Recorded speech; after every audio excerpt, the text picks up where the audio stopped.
হ্যাঁ হ্যাঁ, অবিচারের সংস্কৃতি খুবই খারাপ, বিচারহীনতার সংস্কৃতি খুবই খারাপ।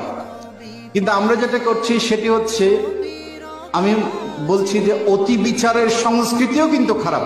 আমরা পথে ঘাটে মাহফিলে মাহফিলে আমরা শুধু বিচার করি, এবং দুর্ভাগ্যবশত সেটি আরেকজনের বিচার, নিজের বিচার করি না। আমরা নিজেকে কখনো নিজের দিকে তাকাই না।